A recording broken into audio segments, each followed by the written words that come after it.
Journal. À la une, la crise qui persiste à l'université Cheikh Anta Diop. Les enseignants membres du SAES viennent de décider de maintenir leur refus de donner des cours à distance. La fermeture des campus de l'UCAD est-elle liée à la prochaine élection présidentielle? La réponse du ministre de l'Enseignement supérieur, Moussa Baldé, au cours de cette édition. Le président Macky Sall qui poursuit sa tournée à Kédougou et la nouvelle promesse du chef de l'État, nouveau programme spécial pour la région, 600 milliards de francs CFA. Journée mondiale du diabète aujourd'hui, 14 novembre, les chiffres de la maladie, sans lui, reste la région la plus touchée. Le grand journal sur RFM à suivre l'actualité internationale. Georges Diop, le Libéria, le second tour de la présidentielle, le duel Joseph Boakai-Georges Weah. Le foot, le Sénégal qualifié au second tour de la Coupe du Monde des moins de 17 ans. Les Lionceaux viennent de corriger la Pologne 4-1. Journal des sports, Malal Junior Diagne. Le dernier rendez-vous de cette édition, c'est point de vue et la question du jour. Que penser des programmes spéciaux décidés par le chef de l'État pour les différentes régions du pays? C'est le grand journal. Bienvenue, bonjour à tous.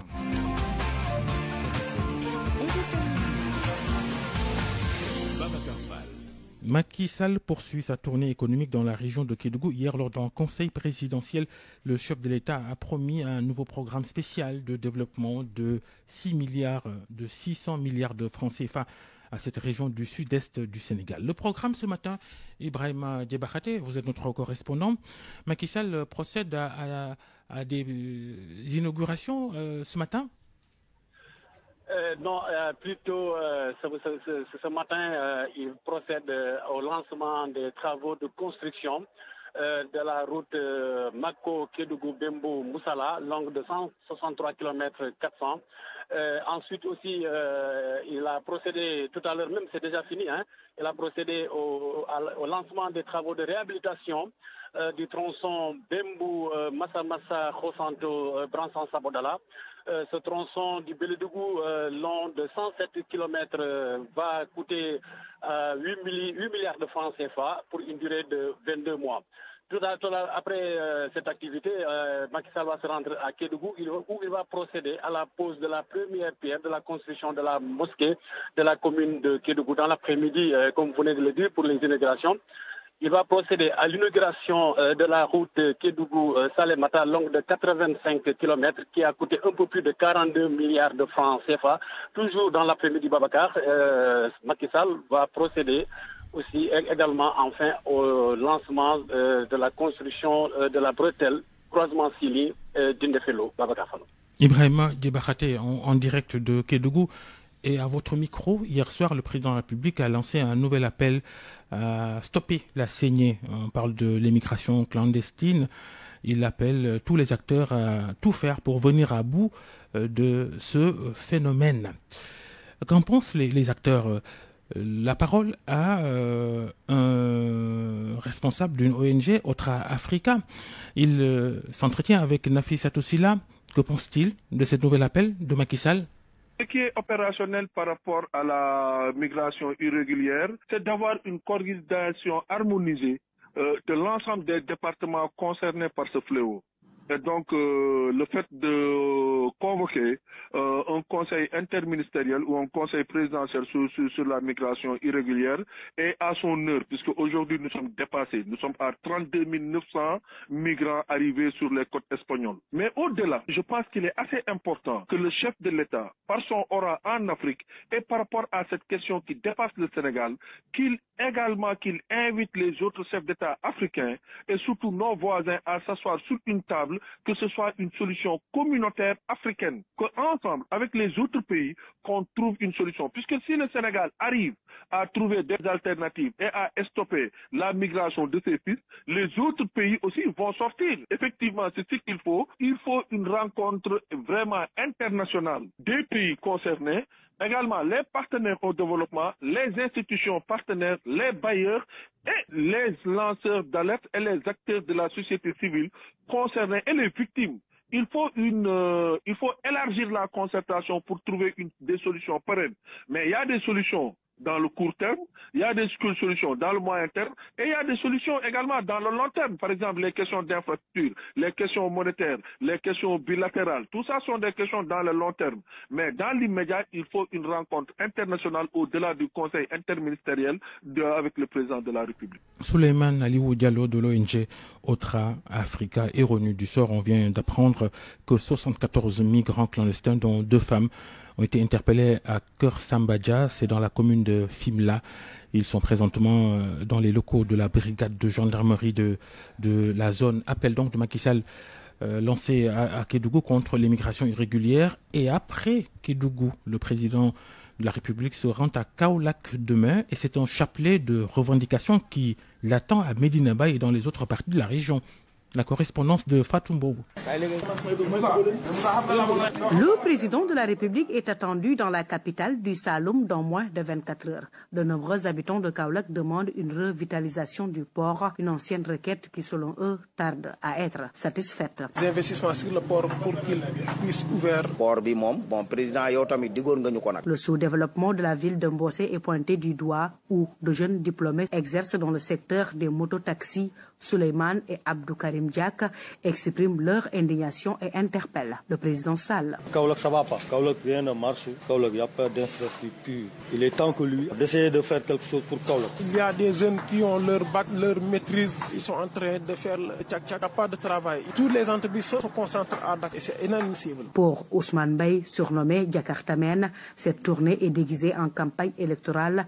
Il réclame la libération d'Ousmane Sonko. Il se cache derrière son leader Amadou Ba pour seulement politiser. Il doit libérer notre leader Ousmane Sonko. Les pratiques politiques des dirigeants suscitent l'inquiétude de ces citoyens qui appellent le président à laisser une empreinte à Kaolack, la ville carrefour du Sénégal. Fatouma Kaolack, Radio Futur Média. Et puis Macky Sall va se rendre ensuite à Fatick, sa ville natale dont il a été le maire d'ailleurs.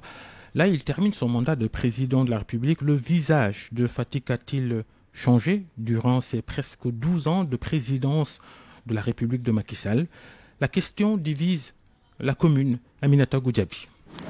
Fatick fait peau neuve pour accueillir un fils non moins ordinaire du terroir. Des engins s'activent sur les routes pour combler les trous béants. Des agents de nettoiement éparpillés un peu partout pour rendre la ville propre et accueillante. Au quartier Pelgo, ce jeune ouvrier assis sur sa moto n'est pas enthousiaste de l'arrivée du président de la République. À Fatick, il n'y a rien. Regardez la ville. Elle pouvait dépasser ce stade-là. Le président de la République est quand même d'ici. Interpellé aux abords de son lieu de travail, Lamine Diouf est originaire de Diouroup. Il est en revanche persuadé que les conclusions du conseil présidentiel annoncé à Fatick vont être le début de solutions de beaucoup de problèmes. C'est un conseil ministériel qui pourra booster le développement, qui pourra rectifier ce qui n'a pas été fait pendant les 12 ans. J'ai bon espoir. Ibrahima Fagnan Senghor, président du mouvement Tchabibi. En 2012, M. Macky Sall avait créé beaucoup d'engouement, beaucoup d'espoir au niveau de la population fatickoise. Durant ces 12 dernières années, le président de la République, Macky Sall, a beaucoup fait pour Fatick, même s'il reste encore beaucoup à faire. Dans presque tous les secteurs de développement, des choses restent à faire pour améliorer les conditions sociales des habitants de la région. Il n'y a pas beaucoup d'infrastructures qui peuvent booster un développement. À Fatick, le cadre de vie ne s'y est pas. Il n'y a pas des usines qui sont fonctionnelles. Le président de la République en tournée économique est attendu à Fatick vendredi prochain. Dans toutes les communes, de grandes mobilisations sont prévues. Aminata Goudiaby, Fatick RFM. Et voici une commune qui a besoin de l'assistance de l'État, Loro. Nous sommes dans le département de Kébémer. Les problèmes, l'eau, l'électricité, la santé, la frustration et la colère des habitants. Un reportage de Nafis Satundiaye. Loro est une commune située dans l'arrondissement de Sagataguet, dans le département de Kébémer. La localité baigne dans une totale précarité parce que dépourvue d'électricité et d'infrastructures hydrauliques, le tout couronné par un enclavement endémique. Hassan Sek, président de l'association pour le développement de Loro. Accès directement sur la route nationale Louga-Touba. Cela est une priorité pour les populations. On avait 2 ambulances, mais actuellement, au moment où on parle, on n'a plus d'ambulances. Loro est enclavé. Imaginez si actuellement on n'a pas une route goudronnée, on n'a plus d'ambulance. Si on doit évacuer des malades, c'est vraiment inadmissible. Nous voulons aussi une extension électrique ici à Loro. Parce que Loro a un véritable problème d'éclairage public. Cela aussi est un appel que nous lançons à nos autorités. Dans le secteur de l'éducation, les résultats sont tirés vers le bas du fait de l'absence de centre d'examen dans la localité, nous dit toujours Hassan Sek. À la fin de l'année, les élèves en classe de CM2 font le déplacement jusqu'à Sagata, 7 km de Lora, pour faire les examens d'entrée en 6e, ce qui ne favorise pas de bons résultats pour les élèves. Les habitants de Loro se sont abandonnés dans la politique de déploiement territorial des infrastructures sociales de base. Les autorités centrales sont interpellées. Nafissatou Ndiaye, Loro, Radio Futur Média. RFM, la radio de toute l'actualité. Midi 10, et c'est l'un des titres de ce grand journal. Le SAES, l'un des principaux syndicats de l'enseignement supérieur, a donné un nouveau mot d'ordre, disons, qui confirme ce mot d'ordre de refuser de donner des cours à distance conformément à la décision des autorités de l'université Cheikh Anta Diop de Dakar. Vous le savez, les campus pédagogiques et sociaux restent fermés après les saccages du mois de juin, il y a 6 mois. Et bien justement, la non-réouverture des campus de l'université de Dakar, elle n'est nullement liée au calendrier électoral, une affirmation du ministre de l'Enseignement supérieur, de la Recherche et de l'Innovation, Moussa Baldé, qui ajoute que les autorités universitaires travaillent pour une reprise rapide des cours, mais en sécurité. Il était dans nos murs ce matin, il était l'invité d'RFM Matin. Moi, je dis, ministre de l'Enseignement supérieur, qu'il n'est pas question de lier les questions académiques aux questions politiques. Donc l'ouverture en présentiel de l'Université de Dakar n'est aucunement liée à l'élection présidentielle de 2024. À quand donc la réouverture de l'Université Cheikh Anta Diop de Dakar? On y travaille. Je pense que le conseil académique s'est réuni récemment après les assises de l'UCAD. Nous comptons sur toute la communauté pour que très rapidement on puisse reprendre les cours, mais en sécurité. Et vous vous êtes fixé quel délai? Le plus rapidement possible. Quant aux travaux qui sont entamés à l'Université Cheikh Anta Diop de Dakar, des amphis qui ont été brûlés, normalement il doit y avoir un délai pour la livraison de ces chantiers. Nous y travaillons. Par exemple, nous avons finalisé le marché pour refaire le chapitre de la fac de Troyes. Les autres travaux qui sont peut-être minimes sont déjà peut-être en bonne voie, mais le plus dur aussi c'est de refaire bien sûr le coude. Mais il n'y a pas de délai. Mais vous savez, moi je ne suis pas du genre à venir donner ici des délais et que demain ça ne soit pas respecté. La tragédie qui avait secoué le quartier d'Erklé, un des quartiers de Derklé à Dakar, souvenez-vous, parmi les 3 blessés, il y avait déjà plus d'une dizaine de morts, 3 blessés. 2 parmi les blessés sont déjà rentrés à la maison, ils vont bien, mais le 3e rescapé, lui, il séjourne actuellement dans un hôpital au Maroc et pris en charge par la mairie de Dakar. Une mairie de Dakar dirigée par Barthélémy Diaz qui a déjà porté plainte contre Total Energy, qui a fabriqué la bouteille de gaz qui avait explosé et qui avait fait toutes ces victimes à Arusha. 2 mois, jour pour jour, que le drame a eu lieu. 8 personnes ont péri dans cette explosion d'une bonbonne de gaz à Derklé. La dernière victime est décédée au début du mois d'octobre. Il s'agit d'un jeune garçon qui était en soins intensifs. Chergué est le maire de Dieuppeul Derklé. L'explosion de la bonbonne de gaz a occasionné 11 brûlés graves. 8 ne sont plus de ce monde. 3 autres ont échappé. Les 2 ont été bien traités et sont maintenant retournés à la maison. L'un d'eux, conformément à l'engagement du maire de Dakar, a été transféré à la clinique privée internationale de Casablanca. D'ailleurs, le maire Barthélémy Diaz lui-même donne cette information sur sa page Facebook après avoir rendu visite ce week-end aux jeunes rescapés. 2 semaines après la tragédie, il avait annoncé son intention de porter plainte contre Total Energy.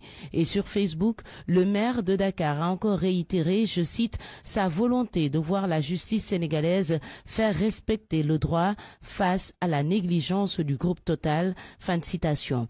Un de ses plus proches collaborateurs renseigne que la question a même été évoquée de nouveau en conseil municipal, pas plus tard qu'hier. C'est vrai, nous sommes des croyants, mais toute action posée a une responsabilité et les responsables doivent être identifiés et sanctionnés au besoin. C'est pourquoi, en relation et en collaboration avec la famille, nous avons des avocats qui ont déjà déposé la plainte contre Total, pour que la lumière sur cette question soit faite. Le drame survenu le 15 septembre dernier avait ému tout le pays. Une affaire d'enlèvement qui secoue Grand Yoff ici à Dakar. Mohamed, 5 ans, kidnappé devant son école hier. Son père qui avait reçu le message de ses présumés ravisseurs qui réclamaient 1 million 1 500 000 francs CFA. Eh bien, il y a quelques minutes, l'enfant il a été retrouvé dans un quartier de Grand Yoff à Arafat. Boubacar Dieng s'y trouve. Il va revenir en détail sur cette affaire rocambolesque. Il a déjà recueilli le témoignage du père de l'enfant, Abdoulaye Timéra. Ça a été dur, ça a été vraiment pénible, mais par la grâce de Dieu, je pense que tout est bien qui finit bien parce qu'on vient de le retrouver et on rend grâce à Dieu. Moi, je dirais que la façon dont on a eu à retrouver donc l'enfant, peut-être que l'apport aussi donc des réseaux sociaux ont été déterminants. Parce que tout à l'heure, au moment où je discutais avec vous, donc la Radio Futur Média, que quelqu'un a appelé ma nièce, bon, pour dire que l'enfant qui avait disparu, on l'a retrouvé à Arafat, en plein cœur donc d'Arafat. Bon, aussitôt, j'ai dit à ma nièce, de toutes les façons, laisse tout. Et comme c'est ton amie, tu vas avec elle, comme ça, donc vous allez la prendre. Bon, c'est comme ça qu'on a trouvé donc l'enfant, sain et sauf. Voilà. Bon, pour le moment. Parce que dans une famille ou bien dans la rue? Bon, là-dessus, je n'ai pas assez d'éléments de réponse donc pour pouvoir donc les avancer. Mais ce qui est sûr et certain, il a été retrouvé donc à Arafat et à tous les coups, connaissant donc les Sénégalais, bon, je pense que en aucun cas donc quelqu'un donc le couvra. Midi 16. Aujourd'hui, 14 novembre, la journée internationale du diabète, la progression de la maladie au Sénégal, taux de prévalence nationale 3,4%. Saint-Louis demeure la région la plus touchée, la plus affectée. Près de 16 habitants sur 100 vivent avec le diabète. Les précisions de Seynou Diop. Le taux de prévalence du diabète à Saint-Louis est de 15,94%, soit 5 fois plus élevé que le taux national, selon une étude réalisée par des chercheurs de l'université Gaston Berger de Saint-Louis. Doudou Diop, président des diabétiques de Saint-Louis. Saint-Louis a à ce jour un taux de prévalence de 15,94%. D'après l'université de Saint-Louis, précisément, professeur Philippe Mayenka et son équipe ont mené des enquêtes. Des chiffres qui font peur, mais selon le président des diabétiques de Saint-Louis, un changement de comportement pourrait freiner la maladie. On a constaté qu'on mange trop gras, trop salé et trop sucré. Et l'hypertension également est très élevée, 46% des Saint-Louisiens sont hypertendus. Pour faire face au diabète qui dicte sa loi dans le nord du pays, les acteurs réclament encore la mise en place d'une unité de prise en charge des diabétiques. C'est pour cela que Saint-Louis ne cesse de demander une unité de prise en charge du diabète pour prendre en charge les diabètes afin que vraiment les diabétiques puissent vivre avec leur diabète sans aucune complication. À Saint-Louis, le taux de prévalence du diabète est très élevé. À l'hôpital régional de la vieille ville, chaque année, plus de 150 personnes sont amputées à cause de la maladie. Ousseynou Diop, Saint-Louis, RFM. À Touba, les médecins sensibilisent les habitants sur les effets du diabète, une maladie très présente dans la ville. Ils demandent, les médecins, aux populations de revoir la façon de prendre des aliments, de s'alimenter. Ces spécialistes l'ont fait savoir à Taïbatoul Karim lors d'une journée de consultation gratuite à l'occasion de l'inauguration de la mosquée Mahoul Hayat de cette localité. Et là-dessus, le docteur Ousmane Dieng, le président du regroupement Mahoul Hayat Santé, au micro de Pape Mbaye Diaw. L'autre maladie qui est la plus fréquente, c'est le diabète. C'est alarmant parce qu'on voit des chiffres qui ne cessent d'augmenter. Et tout ça aussi, c'est lié au mode de vie de nos populations. On mange trop gras, on mange trop sucré, et notre alimentation n'est pas équilibrée. Et on ne se soucie pas de notre santé, de ce qui va se passer après. C'est l'occasion de faire passer le message pour les populations de se faire dépister très tôt. Toute maladie, si elle est dépistée très tôt chez la personne, elle peut être prise en charge correctement et la personne peut vivre aisément avec sa maladie sans séquelles. C'est l'appel qu'on lance vraiment à tout le monde parce que le diabète, maintenant, avant on disait que le diabète c'est pour les personnes du 3e âge, mais là on constate carrément que ce n'est pas le cas du tout. Donc le diabète peut concerner les tranches d'âge, des enfants jusqu'aux adultes. Donc attention à notre alimentation et attention aussi d'alerte. Donc une personne qui a constaté qu'il urine beaucoup, surtout nocturne, qui se lève plusieurs fois la nuit pour aller uriner, une personne qui perd du poids sans pour autant pouvoir l'expliquer. Ces 3 signes-là, ce qu'on appelle la triade. Donc si vous avez ça, allez vous faire consulter. L'actualité internationale. Le journal international de Georges Déthié-Diop, bonjour. Bonjour Babacar. La présidentielle au Libéria et les électeurs votent depuis ce matin pour le second tour. Ils vont dire s'ils reconduisent à la présidence l'ancienne gloire du football George Oppong-Weah ou s'ils lui préfèrent le vétéran Joseph Boakai. Une forte affluence est notée ce matin à Monrovia à l'ouverture des bureaux de vote. Au premier tour, le 10 octobre dernier, les deux candidats sont arrivés au coude à coude avec un peu plus de 43% et une avance d'un peu plus de 7000 voix pour le président sortant.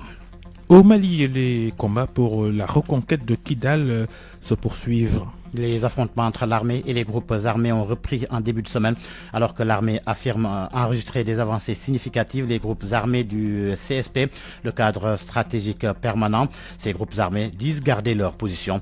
Plus de détails à Bamako, Zanga Abdoulaye Ouattara. C'est la guerre des communiqués entre les forces armées maliennes et les groupes armés du cadre stratégique permanent CSP. Plusieurs sources ont rapporté d'intenses combats entre les forces armées maliennes et les groupes armés du CSP, alors que des rumeurs d'une prise de la ville par les FAMA circulaient sur les réseaux sociaux. Les forces armées maliennes ont affirmé dans un post sur leur page Facebook que la progression des FAMA sur la localité de Kidal a repris et sera menée à bien. Le document indique que la conjugaison des forces terrestres et aériennes des FAMA a complètement dispersé les positions des groupes armés terroristes. L'armée souligne aussi que les rescapés se sont réfugiés dans les collines environnantes. Les FAMA ajoutent que la ligne défensive dressée par les groupes armés terroristes près de Kidal a été brisée. Pour le moment, les autorités militaires n'ont pas donné de bilan. Au même moment, des responsables du CSP affirmaient que la coalition occupait ses positions. L'un des porte-parole du mouvement déclare qu'il n'y a pratiquement pas eu de combat entre les forces armées maliennes et les groupes armés. Dans un communiqué publié ce lundi soir,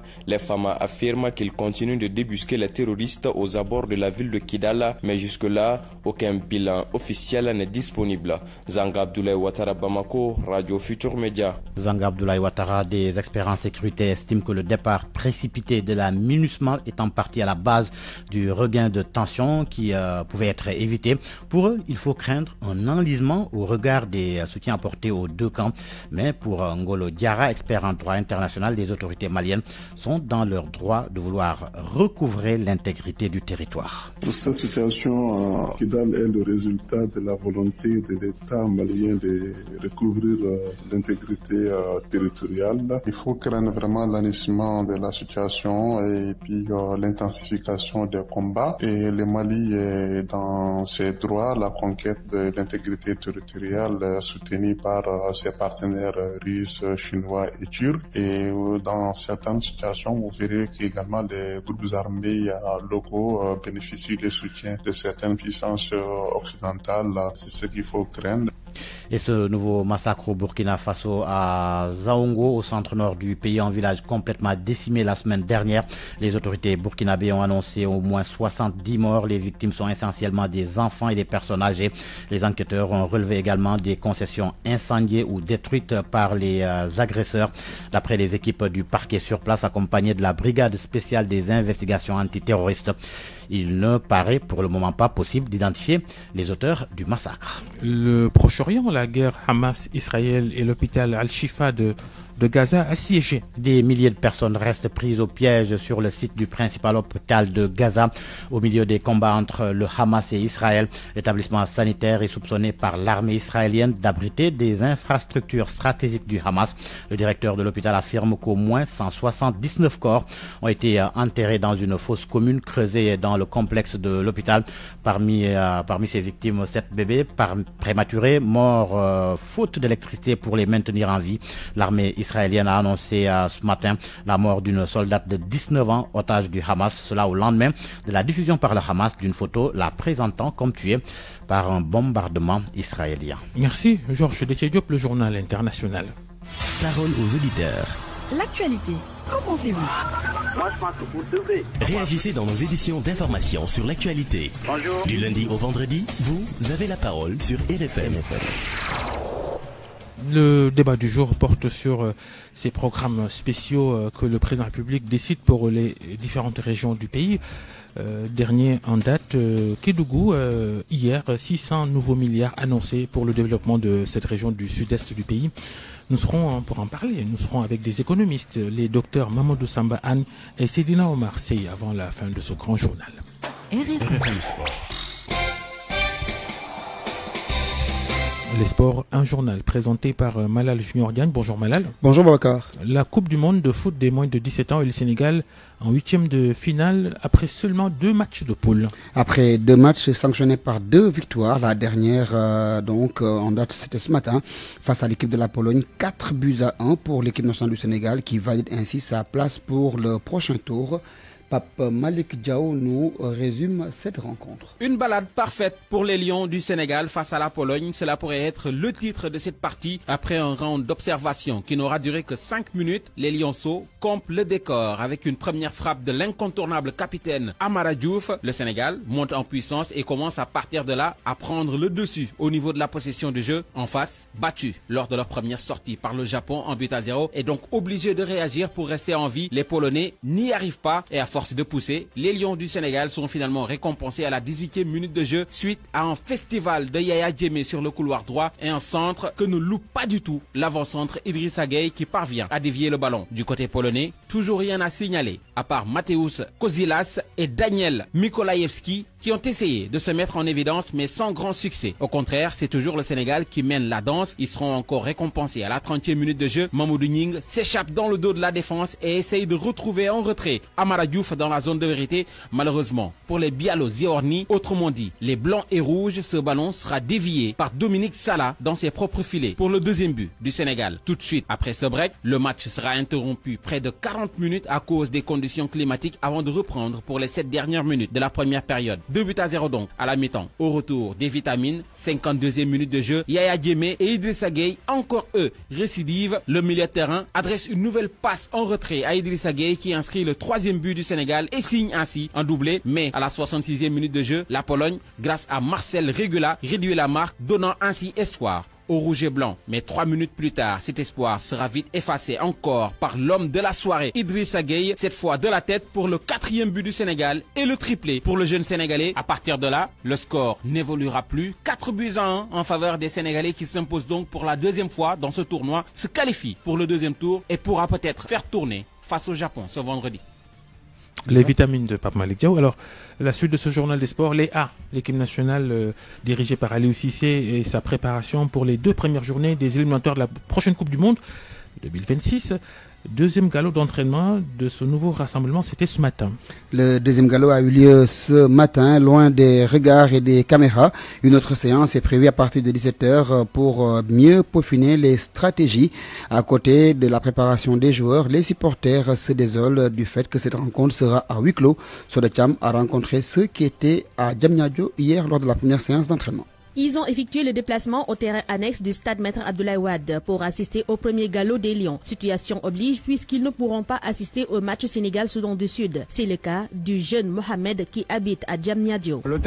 C'est la première fois que j'assiste à une séance d'entraînement. À chaque fois que l'équipe joue, nous on se déplace ici au stade. Mais quand on s'est rendu compte que la prochaine sortie sera à huis clos, eh bien c'était assez difficile à digérer. D'où notre présence ici pour la séance d'entraînement. À côté de lui, son ami Iyasso, lui n'a jamais raté les matchs du Sénégal à domicile et cette rencontre sera la première fois depuis qu'il a commencé à fréquenter les stades. C'est une grosse déception parce qu'on espère apporter notre soutien à notre équipe nationale et le fait qu'on ne puisse pas assister à ce match, c'est une grosse déception, nous qui sommes supporters. Comme c'est une sanction, on ne peut que l'accepter aussi, prier que notre équipe gagne sans nous aussi. Alioune Gueye, lui, profite des séances d'entraînement ouvertes comme ses amis pour voir les joueurs. Ouais, effectivement. Mais si on a l'opportunité d'assister à la séance d'entraînement, on sera sur place. Regardez les joueurs, regardez l'entraîneur et même les phases de jeu. Mais c'est une situation tout de même triste, même s'il faut respecter la décision de la FIFA. C'est une sanction et il va falloir apprendre de nos erreurs. Après, Inch'Allah.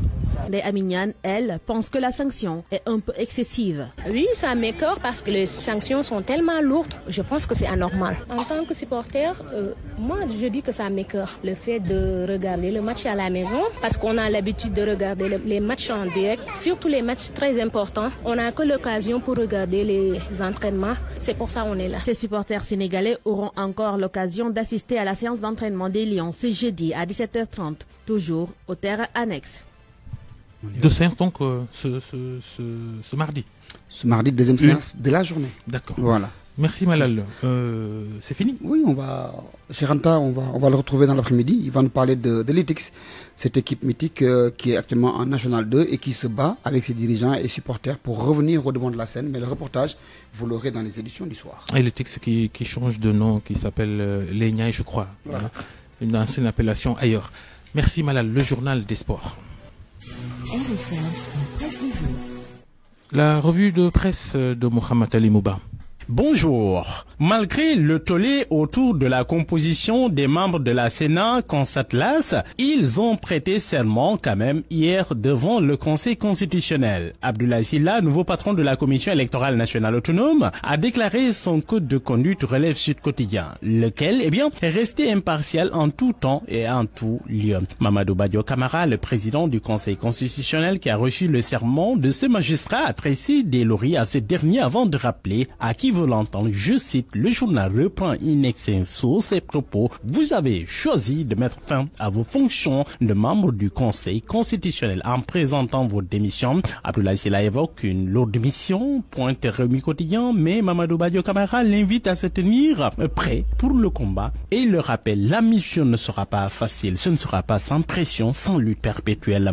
Le président du Conseil constitutionnel l'alerte en ces termes. Ses propos se retrouvent sur la page de garde du journal sur ça. Malgré cette expérience et votre brillante carrière, votre parcours, votre mission ne sera pas facile, ne sera pas tranquille. Il s'agit en effet, dit-il, d'être l'arbitre d'un jeu où les acteurs, comme leurs supporters, considèrent les règles, voire la vérité, comme une variable d'ajustement au service de leur intérêt immédiat. Le président du Conseil de poursuivre ce avec cette circonstance aggravante que chaque foule de partisans se considère comme le peuple souverain qui, selon que vos décisions leur seront favorables ou non, est enclin à vous acclamer ou à vous dénigrer. C'est tout le sens de vos responsabilités. Ce n'est point une promotion. Fin de citation. Abdoulaye Sylla, le nouveau patron de la Sénat, dans le même journal, assure que juste après la passation de service, lui et son équipe vont examiner en assemblée générale le dossier Ousmane Sonko contre DGE au sujet des fiches de parrainage, promettant l'égalité des chances entre les citoyens, l'égalité des chances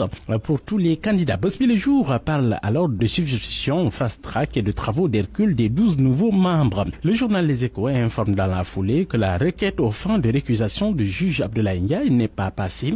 La Cour suprême a débouté les avocats d'Ousmane Sonko. Alice Riba a décidé de maintenir Abdoulaye Ndiaye dans la composition, une décision qui ne sent pas bon pour Ousmane Sonko selon le journal. Ousmane Sonko justement et ses déboires avec Dame Justice. L'Obs nous dit que le leader de ex-Pastef est devenu otage d'un tourbillon judiciaire, otage entre guillemets. Le journal pointe les détails et éventuelles issues des multiples affaires qui l'impliquent. Mon confrère fait aussi le point sur le contumax et le grand espoir pour sa réinscription sur les listes électorales. Amadou Bah dans un tourbillon de critiques de frères que comprendre après la sortie de Souleymane Jules Diop et de Abdoulaye Bibi Baldé, le couleur au pilori que valent ces sorties. Le politicien Jean-Charles Biagui confie à Sud Quotidien qu'Amadou Bah est en fait à l'épreuve de la paire. Il apparaît aux yeux de nombreux apéristes comme un choix par défaut. Le témoin de se demander alors s'il peut se permettre de sortir de sa loge, de sa ligne de conduite, voire se renier. Un proche du Premier ministre croit que ce serait risqué, suicidaire même aujourd'hui en tant que candidat de Benno Bokk Yakaar. Le journal LAS note quoi qu'il en soit, Amadou Bah est entre le marteau et l'enclume des faux frères de son parti. Commentaire du journal L'Info. Amadou Bah est devenu un drôle de champion. Bah, un candidat qui n'est pas du tout heureux. Il est certes choisi par un président de la République, chef de file d'un parti politique au pouvoir, leader incontesté d'une grande coalition âgée de près d'une douzaine d'années. Mais le constat est que ça ne décolle pas encore. Puis sport pour boucler en première page du journal Stade Quotidien, les éliminatoires de la Coupe du Monde 2026 contre le Soudan du Sud et le Togo, l'équipe nationale du Sénégal qui s'est entraînée hier et qui a signé donc sa première séance d'entraînement au stade Abdoulaye Wade de Diamniadio. 14 lions étaient présents pour le premier galop. Le journal constate que Namfali s'est crêpé une boîte vers le forfait. Ils sont blessés ce week-end en club. Abdou Diallo, défenseur des Lions, s'est confié au journal. Il dit que ce serait dommage de rater le mondial. On les tous. Point de vue. Regard croisé sur l'actualité du jour.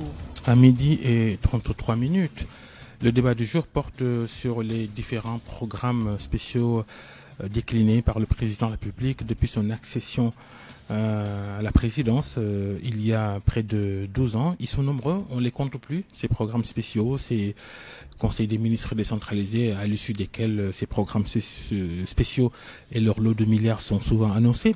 Pour parler de la question, le docteur Mamadou Samba Anne avec nous. Bonjour. Bonjour.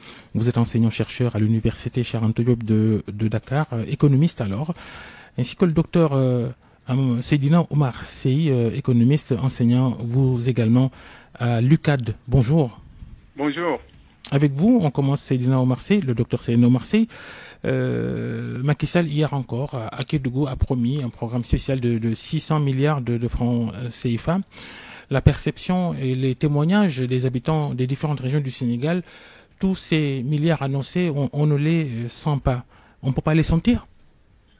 Bien sûr, bien sûr. De toutes les façons, au-delà de l'effet d'annonce, si vous constatez bien, à chaque fois que le président se déplace d'une région à une autre, donc c'est une vision où il va falloir changer tout simplement de lunette conceptuelle, c'est-à-dire aller vers les profondeurs du Sénégal et voilà, poser les jalons du développement de l'émergence. Mais à chaque fois, donc, il y a des milliards qui sont annoncés, mais si vous regardez bien les populations, quelles que soient les critiques, fondées ou pas, mais à chaque fois que le président se déplace pour une raison ou bien une zone économique, vous voyez que voilà, il y a quelque chose qui bouge. Et pour moi, il faudra le faire de manière fréquente, mais surtout concrétiser cette vision, que cela ne soit pas des effets d'annonce. Moi, je prends l'exemple de Thiès. Si vous regardez bien, à chaque fois que l'on préparait la venue du président de la République, mais la nouvelle porte d'entrée de Thiès, l'autre partie qui va aller vers Stade Lat Dior, mais si vous regardez, là actuellement c'est 2 voies. On a pu booster d'autres sentiers, en fait poser les jalons d'une petite industrialisation entre autres. Donc moi je pense bien que c'est une vision noble, aller un peu partout dans les profondeurs du Sénégal et assurer un petit développement, faire de telle sorte qu'il y ait des activités génératrices de revenus, de l'industrialisation entre autres. Parce que c'est une manière de fixer les populations, faire de telle sorte qu'on a des entités régionales un peu partout. Pour moi, la vision est noble, c'est à encourager. Les faits semblent dire le contraire. Le phénomène de l'immigration clandestine, Kédougou, justement, Kédougou, la région la plus riche et dont les populations sont les plus pauvres du pays. On reviendra à vous, Seydina Omar Sey. Le docteur Mamadou Samba Anne maintenant, partagez-vous la même opinion que votre collègue? Alors, merci beaucoup. En fait, je suis d'accord sur la vision par rapport avec mon ami M. Sey. Je suis d'accord, c'est une belle vision. Je trouve que c'est une bonne chose de le faire. Le fait de déconcentrer, d'aller un peu dans les régions et poser des jalons de développement. Parce qu'en fait, il faut qu'on puisse savoir que le Sénégal, c'est une synergie. C'est pas que Dakar. Il faut aller en profondeur. Il faut qu'aujourd'hui, qu'on ait ce qu'on appelle ces grappes de convergence qui consistent en fait à développer le potentiel de ces régions. Alors, il y a énormément de potentiel au Sénégal, beaucoup plus à l'intérieur qu'à Dakar. Le problème, tout est concentré à Dakar et ce qui fait qu'il y a de plus en plus d'insécurité, il y a de plus en plus de chômage, il y a tous ces phénomènes-là qui viennent parce qu'on ne profite pas des opportunités qui existent dans ces régions et Dieu sait qu'il y en a énormément. Quand on parle de Kédougou, qui est une région hyper riche, mais où les populations ne profitent pas de cela. Ça veut dire quoi? En fait, si on fait ça, le problème c'est que ça ne doit pas être que politique. Comment on l'utilise? On doit être beaucoup plus pragmatique. Comment on fait pour réaliser que ça ne soit pas des choses que l'on laisse, il n'y a pas un suivi qui nous permet de savoir quelles sont les retombées, les évaluer et pour prendre d'autres mesures rectificatives dans le but de développer toutes ces zones-là et de développer globalement le Sénégal. Malheureusement, au Sénégal, ce que l'on constate, c'est que derrière, il y a beaucoup d'effets d'annonce. Derrière ces effets d'annonce, il y a, en fait, on ne ressent pas, les populations ne ressentent pas tous ces milliards que l'on annonce. On en parle énormément, dans la vision c'est bien, mais dans quand on met près de 1000 milliards à Dakar pour un TER, par exemple, irrationnel pour beaucoup. Oui, moi je ne dirais même pas que le TER, c'est une bonne chose, mais comment on le fait de façon optimum? Est-ce que prioritairement c'est de ça dont on a besoin? Parce qu'en réalité, quand vous faites des politiques de développement, il faut d'abord identifier. Ça peut être bon, mais est-ce que prioritairement c'est ça qui est bon pour ces populations? Est-ce qu'il ne fallait pas mettre autre chose qui ressemble au TER et qui nous coûtera moins cher, qui sera beaucoup plus efficace aujourd'hui, qui va relier? Parce que le TER, que vous faites qui va de Diamniadio à Dakar, alors que en réalité, ce que ça a coûté en termes de coût, est-ce qu'on ne pouvait pas faire autre chose de mieux? C'est pas mauvais en tant que tel, mais est-ce que prioritairement, c'est là où il faut commencer? Tout le problème se pose dans ça, les priorités. La rationalité, parce que le TER qui coûte cher, en plus des subventions annuelles d'une vingtaine de milliards par an, pour ça, c'est encore très compliqué. Docteur Seydina Omar Sey, est-ce que les investissements dans les régions pour le développement, ça doit être ciblé, tourné vers les infrastructures, les unités industrielles? Qu'est-ce qui est prioritaire dans les régions? Vous avez parlé des jeunes qu'il faut fixer dans leur terroir. Qu'est-ce que prioritairement l'État sénégalais il doit faire?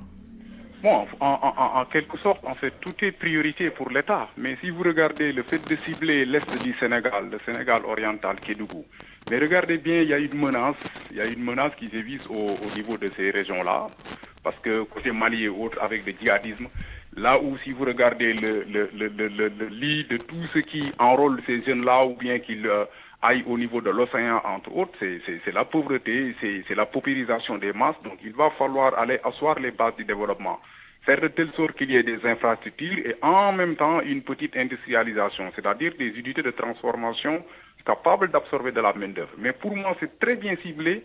C'est une priorité d'aller vers l'Est du Sénégal, oriental, Kédougou, la zone Tamba et autres. Il faut vraiment sécuriser, développer tout simplement une petite énergie qui serait capable même de générer des activités pour toutes ces populations, qu'il n'y ait pas cette paupérisation des masses à telle enseigne qu'ils pourraient être enrôlés par le cercle djihadiste, entre autres. Donc... Oups, on a perdu le docteur Seydina Omar Sey. On va essayer avec son collègue, le docteur Mamoudou Samban. Vous êtes là? Oui, oui. Alors, dommage, on retrouvera le docteur Sey dans le grand journal en Wolof. On va terminer donc ce débat avec vous. Macky Sall qui va finir son mandat, il y aura un nouveau président l'année prochaine. La continuité ou la rupture pour le président qui va arriver? Déjà, on sait que le candidat de la majorité sortante, lui, c'est la continuité de facto. Mais est-ce que depuis qu'il est président de la République, Macky Sall a mis le pays sur les bons rails? Alors, je ne peux pas m'avancer sur tel ou tel autre. Macky Sall a travaillé, a fait sa part. Donc, chacun de nous, au niveau où il est, il peut apprécier. Mais ce que l'on voit, c'est que c'est vraiment insuffisant si aujourd'hui on voit les réalités. Pourquoi? Parce qu'économiquement, notre tissu industriel n'est pas ce que ça doit être. Aujourd'hui, on est toujours un pays qui dépend de l'extérieur. Et ça devait, et on a tout pour le faire. Économiquement, c'est ça. Le problème, c'est que l'autosuffisance alimentaire n'a pas été réglée. Il n'y a pas, même s'il y a des avancées, il n'y a pas une industrialisation forte qui peut aujourd'hui permettre aux Sénégalais de se lancer, d'aller vers cette émergence tant souhaitée. Il y a la paupérisation des populations, si vous le voyez, même si on peut aussi prendre en compte le contexte, il y a cette paupérisation des populations de plus en plus. Il y a aussi si on voit avec les jeunes qui font l'immigration clandestine, qui est d'une part expliquée par cette pauvreté et ce manque de chômage, ça veut dire qu'il y a beaucoup à faire. En réalité, si on voit ce que les gens ressentent, moi j'aime bien quand on parle des chiffres, mais si les chiffres aujourd'hui ne reflètent pas ce que les gens vivent, c'est autre chose. Alors là maintenant, c'est là où le nouveau président va venir. Il va falloir qu'on le dise ou non que ça vient de l'opposition, que ça vient du camp majoritaire. Ils doivent s'affirmer, ils doivent lancer une nouvelle voie, parce que les gens ont besoin de ça. Ils ont besoin, les Sénégalais ont besoin d'une nouvelle orientation, d'une nouvelle vision pour aujourd'hui mettre le Sénégal sous d'autres rampes pour le développement. Donc, si même l'opposition le comprend, c'est ça en fait. C'est peut-être mais avec une autre touche qui n'a rien à voir avec celui, parce que le régime de Macky Sall est passé et ça n'a pas satisfait réellement les Sénégalais. Qu'on le dise ou pas, c'est ça la vérité, c'est ce que l'on constate. Donc, il faut une nouvelle orientation, une nouvelle vision qui puisse aujourd'hui permettre aux Sénégalais de se retrouver dans ça. Oui, l'autre héritage qu'il va laisser à son successeur, c'est l'équation jeune. Prioritairement, qu'est-ce qu'il faut faire? Il a essayé, Macky Sall, des choses, ses prédécesseurs aussi. Mais ce qu'il va laisser à ses successeurs, je voulais dire tout à l'heure, un héritage lourd, ces grosses équations sur comment prendre en charge les jeunes et résoudre le chômage. Oui, moi je dis même c'est une opportunité parce que quand on a une population jeune, c'est ce que tout le monde cherche, alors que tout le monde sait, dans les pays les plus développés, il y a cette population qui se vieillit de plus en plus. Sous l'angle région surtout, pour que les jeunes restent à la maison. Absolument, parce qu'en fait, c'est ça le problème. Ça veut dire que c'est une volonté, c'est ça que je dis. Ça veut dire qu'il faut faire de ce problème une priorité, et cette priorité aujourd'hui permet au Sénégal de se développer. Parce que combien on a de potentiel? Au Sénégal, tout est à faire. Ça veut dire que la création de l'emploi est infinie. On peut en créer énormément dans tous les domaines. Au niveau de la pêche, au niveau de l'agriculture, il y a énormément d'opportunités. Dans la pêche, il y a mais tout dépend de la réorientation. Je donne par exemple dans le domaine de la pêche. Aujourd'hui, au lieu de donner des licences à n'en plus finir, mais il faut reprendre. Un bateau, ça coûte quasiment 2 milliards. Vous l'achetez, vous prenez des jeunes qui vont travailler, qui vont venir transformer ici et qui vont revendre. Et donner des licences, augmenter les licences pour les locaux qui vont payer encore plus cher et on va en même temps pouvoir profiter. Ça veut dire qu'on crée de l'emploi, on diminue l'importation de certains produits qu'on va maintenant désormais importer. On se trompe depuis le début, docteur Mamadou Samba. En tout cas, merci pour votre contribution. Oui. Merci aussi au docteur Seydina Oumar Seye. On vous retrouve tous les deux. Vous êtes tous les deux économistes et enseignants à l'Université Cheikh Anta Diop de Dakar. On vous retrouve dans, disons, 45 minutes. Il est 12h45. Merci à Abdoulaye Diop à la régie, accompagné de Maïssa Mbaye au digital. À la production, il y avait Aliou Ba et Matar Samb. À la réalisation, côté rédaction, Awa Mbaye et toute son équipe. Restez avec nous, les programmes continuent. Le grand journal en Wolof à 13h avec Fama John.